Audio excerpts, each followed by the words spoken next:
কেমন দেখলেন? বছর পর গ্রামে বাড়ি এলেন, পরিজনের সাথে কথা না, হলো? ও তো আমার তো গরিব মানুষ বেশি। কথা হলো পরিজন বা আমি ব্লাড রিলেশনের সম্পর্ক রাখতে চাই। নিজের বাড়ি তো একটা আলাদা জিনিস, পৈতৃক বাড়ি। আমার একটু আসতে। বাবার জন্ম এখানে, আমার দাদুদের জন্ম এখানে, আমার বাবার দাদুদের জন্ম। তাহলে পৈতৃক বাড়িতে একটা সুভাষচন্দ্র মণ্ডল হেতমপুর কলেজে পড়াশোনা করতে পারে, কিন্তু হাটসান্দি বাড়ির ছেলে তো। হরিপদ মণ্ডল আমার দাদুর নাম।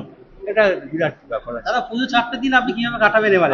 আমি আসবো মায়ের কাছে 12টা 12:30টায়, মাকে প্রণাম করব, মায়ের পুজো দেখবো, চলে যাবো। দাদা খাওয়া দাওয়া এবারে একটু অনেকেই জানতে যে দাদা কেমন না, খাওয়া আমি দাওয়া? খাওয়ানো দাওয়ানো এবারে আমার, আপনি তো খাওয়াতে বেশি ভালোবাসেন। কিন্তু আমার আর্থিক কন্ডিশন সেরকম না। দাদা পুজোয় কবে? ষষ্ঠী না সপ্তমী কবে আসবে? আমি সপ্তম। সপ্তমীর দিন সকালেই আসবেন তাহলে? না, ওই 12টা, আবার তোমার অষ্টমী নবমী পুজোর দিন গ্রামের বাড়িতেই? দাদা ওই যেমন আসতাম। দাদা কেমন দেখলেন? বছর পর গ্রামে বাড়ি এলেন, পরিজনের সাথে কথা না, হলো? ও তো আমার তো গরিব মানুষ বেশি। কথা হলো পরিজন বা আমি ব্লাড রিলেশনের সম্পর্ক রাখতে চাই।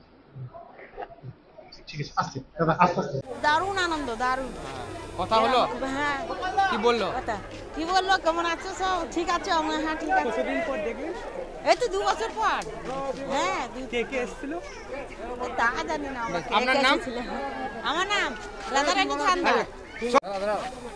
এবারে আমাদের দুর্গা পুজো খুবই আনন্দে কাটবে, খুবই ভালো হয়েছে। আমাদের ছেলে মেয়ে সব এই ঠাকুরতলায় বসে থাকি, আনন্দ পাই। সে আনন্দটুকু পাই নাই 2 বছর ধরে।